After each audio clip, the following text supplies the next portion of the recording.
কি কাজ করে ভাই? এটা আপনি কি খেতে দিবেন? আলির খেতে এটা আলুর খেতে দিলে মুরগি হলো বিরিয়ানি, পাইনালি, ঢেলা, পল্লা, ধান দুবলা, আদা কাটা, জল দুবলা। এটা আলুর জ্বালানোর পর থেকে দেওয়া যায়, এটার কোনো নির্দিষ্ট বয়স লাগে না। এটা নরম মাটিতে দিতে হয় এবং কি শুকনো মাটিতে দিয়া একদিন পরে সেচ দিতে হয়। সেচ দিলে তাহলে রেজাল্ট 100 চলে আসবে ইনশাল্লাহ। এটা হচ্ছে কুইজালোপপ পি ইথাইল গ্রুপের, এটা হচ্ছে নিমপ্যাক্সের কিউলপ।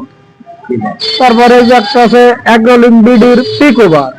এখন এই গ্রুপের যে কোম্পানিরই হোক তাহলে আপনার এই ঘাসগুলি মারা যাবে আর আলুর উপরে কোনো ইফেক্ট আসবে না ইনশাল্লাহ। ঠিক আছে।